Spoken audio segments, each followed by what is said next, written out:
Wind written by Subramaniam Bharati. वैसे तो ये एक राइटर हैं, पोएट हैं। इन्होंने ये जो पोएम है ओरिजिनली लिखी थी तमिल में, लेकिन आप जो इसका ट्रांसलेटेड वर्जन पढ़ रहे हो वो करा है E.K. रामानुजन ने। तो चलिए देखते हैं इस पोएम में जो पोएट हैं वो क्या कहना चाहते हैं, वो अपने रीडर्स को क्या बताना चाहते हैं। तो पोएट इसमें बताना चाह रहे हैं with the example of the wind कि हम लोगों को बहुत ज़्यादा स्ट्रॉन्ग रहना है अपनी लाइफ में, फिजिकली, मेंटली एंड इमोशनली भी, क्योंकि हमारी लाइफ में बहुत सारी प्रॉब्लम्स आती हैं एंड उन प्रॉब्लम्स को वही लोग फेस कर पाते हैं जो हमेशा स्ट्रॉन्ग रहते हैं, अंदर से भी और बाहर से भी। वो लोग नहीं जो अंदर से वीक रहते हैं, जो एकदम से परेशानियों से डर जाते हैं, एंजाइटी एंड फियर फील करते हैं। इसीलिए जो पोएट हैं वो यही बताना चाहते हैं इस पोएम के द्वारा कि हमें इतना ज़्यादा स्ट्रॉन्ग होना चाहिए, एक माउंटेन की तरह हमें इतना स्ट्रॉन्ग रह जाना चाहिए कि हम कभी भी अपनी प्रॉब्लम से लड़ सकते। तो स्टार्ट करते हैं summary line by line. So poem start होती है, wind come softly, don't break the shutters of the windows, don't scatter the papers, don't throw down the books on the shelf. तो ये जो फर्स्ट 4 लाइन्स हैं इसमें poet क्या कह रहे हैं विंड को कि विंड तुम आराम से आना और सॉफ्टली आराम से आना। और तुम सॉफ्टली इसलिए आना क्योंकि अगर तुम तूफान की तरह आओगी तो जो विंडो के शीशे हैं वो टूट जाएंगे, इसलिए वो कहते हैं कि तुम सॉफ्टली आओगे। Don't scatter the papers, papers उड़ जाएंगे इधर उधर, and don't throw down the books on the shelf, और शेल्फ में जो बुक्स रखी हुई हैं वो भी इधर उधर गिर जाएंगी। इसलिए पोएट कहते हैं विंड से कि आप आराम से आना। नेक्स्ट वो कहते हैं, there look what you did, you threw them all down, You tore the pages of the books, you brought rain again. अब ये जो नेक्स्ट लाइन्स हैं इसमें पोएट क्या कह रहे हैं, पोएट इन लाइन्स में ये समझा रहे हैं कि विंड देखो तुम बहुत तेज़ी से आई और तुम्हारे आने से क्या क्या हुआ, तुमने सारे के सारे पेजेस जो हैं बुक्स के वो फट चुके हैं, and you brought rain again, और तुम बारिश दोबारा अपने साथ लेकर आ चुकी हो। नेक्स्ट है, you are very clever at poking fun at weaklings, frail crumbling houses, crumbling doors, crumbling rafters, crumbling wood, crumbling bodies, crumbling lives, crumbling hearts. तो पोएट इसमें फर्स्ट लाइन में ये कह रहे हैं कि you are very clever at poking fun at weaklings. Weaklings मतलब जो कमज़ोर लोग हैं, कमज़ोर चीज़ें या लोग हैं। पोकिंग फन मतलब होता है मजाक उड़ाना। तुम एक तरह से उनका मजाक उड़ा रही हो कि तुम्हारी वजह से ही ये जो वीक लोग हैं या ये वीक चीज़ें हैं वो गिर गई, वो टूट गई या फट गई, और तुम इन सब का मजाक उड़ा रही हो, मतलब तुम इन सब के वीक होने का फ़ायदा उठा रही हो।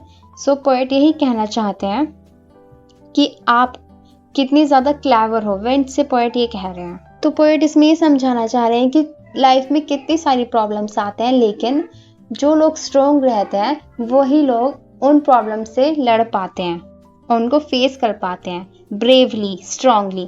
लेकिन बाकी सारे लोग जो वीक हैं मेंटली, इमोशनली या फिजिकली, वो उन प्रॉब्लम से सही से लड़ नहीं पाते और वो कहीं ना कहीं बहुत ज़्यादा प्रॉब्लम फेस कर। फ्रेल मतलब क्या होता है? फ्रेल मतलब जो ऐसी चीज़ जो बहुत ही ज़्यादा वीक हो। तो पोएट यहाँ क्या कह रहे हैं, फ्रेल क्रम्बलिंग हाउसेस। क्रम्बलिंग मतलब बिखर जाना। ये जो हाउसेस हैं, ये हाउसेस किसके होंगे? वही लोग जो इकोनॉमिकली वीक होंगे, फाइनेंशियली वीक होंगे, जो इतने अच्छे नहीं होंगे, उन्हीं के जो हाउसेस होंगे वो कच्चे हाउसेस होंगे। एंड जैसे नेक्स्ट है क्रम्बलिंग डोर्स, तो वीक डोर्स जो होंगे, एंड क्रम्बलिंग राफ्टर्स। राफ्टर्स क्या होते हैं? एक तरह के बीम होते हैं जिसके ऊपर बड़ी बड़ी बिल्डिंग्स टिकी होती हैं। तो यही बात है कि आप कितनी भी बड़ी बिल्डिंग बना लो, लेकिन अगर उसकी नींव मजबूत नहीं है, वो वीक है, तो डेफिनेटली सी बात है कि वो ज़्यादा टाइम तक नहीं टिक सकती। नेक्स्ट क्या कहते हैं? Crumbling would. जैसे वुडन हाउसेस जो होते हैं वो भी वीक होते हैं। क्रम्बलिंग वुड तक पोएट ने वो ऑब्जेक्ट्स बताए हैं जो इनएनिमेट हैं, लेकिन आगे क्रम्बलिंग बॉडीज उन्हें कहा गया है जो कमज़ोर लोग हैं, जैसे जो अपनी प्रॉब्लम से नहीं फेस कर पाते अच्छे से। क्रम्बलिंग लाइफ्स मतलब कि जो अपनी लाइफ से हार जाते हैं, उनकी लाइफ्स बिखर जाती है। क्रम्बलिंग मतलब बिखर जाना। क्रम्बलिंग हार्ट्स, जो लोग दिल से बहुत कमज़ोर होते हैं, आई मीन इमोशनली वो बहुत वीक होते हैं। The wind god winnows and crushes them all, he won't do what you tell him, so come let's build strong homes, let's join the doors family. यहाँ पे विंड को किसे denote करा गया है? जो हवा के देवता कहा गया है। जैसे अग्नि देवता होते हैं, वायु देवता होते हैं, सो यहाँ पे भी सिमिलरली ऐसा ही बोला गया है कि जो विंड गॉड है वो क्या करते हैं? विनोज एंड क्रशेस देम ऑल। तो विनोज क्या होता है? विनोज एक टेक्निक होती है कि जो फूड ग्रेन्स हैं उनकी आउटर कवरिंग से उन्हें अलग करना। तो आपकी बुक में पिक्चर दे रखी है जहाँ पे 2 लेडीज हैं, वो विनोइंग कर रही हैं, उसमें जो विंड है वो उसकी मदद कर रही है। और विंड से क्या होता है? जो गेहूं या व्हीट है, कुछ भी फूड ग्रेन है, वो तो नीचे गिर जाएगा, लेकिन जो उसमें छोटे मोटे शेफ या उसकी आउटर कवरिंग यूजलेस चीज़ें होती हैं तो वो हवा की मदद से उड़ जाती है, अलग हो जाती है। तो हमारे पास क्या बचता है? फूड ग्रेन, जो हमें कंज्यूम करनी है। तो पोएट यहाँ पे ये कह रहे हैं कि जो विंड गॉड है वो बहुत ही ज़्यादा क्लेवर है, वो इतनी स्ट्रोंग है कि वो वीक लोगों को स्ट्रोंग से दूर कर दे रही है। और अब हम इसे दूसरे वे में देखें तो ऐसा होता है कि हमारी लाइफ में बहुत सारी डिफ़िकल्टीज़ होती हैं। तो 2 टाइप के पर्सन होते हैं, एक तो वो जो डिफ़िकल्टीज़ को स्ट्रॉन्गली फेस करते हैं और दूसरे वो जो बहुत वीक होते हैं, जो उन्हें फेस नहीं कर पाते। तो यहाँ पे एक डिफ्रेंशिएशन दिखाया जा रहा है। तो यही पॉइंट बताना चाहते हैं विनोइंग के एग्जाम्पल से। तो वो ये कहते हैं कि जो विंड गॉड को हम कहेंगे वो नहीं करेंगे, तो हमें क्या करना चाहिए? He won't do what you tell him, so come let's build strong homes. हम सब लोग स्ट्रॉन्ग बनते हैं, हम इतने स्ट्रॉन्ग हाउसेस बनाते हैं कि हम इतना मजबूत कर लें अपने आप को कि हमें कोई हरा ना पाए। हम किसी भी चीज़ के आगे, किसी भी प्रॉब्लम के आगे हार ना सकें, किसी भी प्रॉब्लम के आगे हमें घुटने ना टेकने पड़े, हमें प्रॉब्लम से लड़ना आ जाए।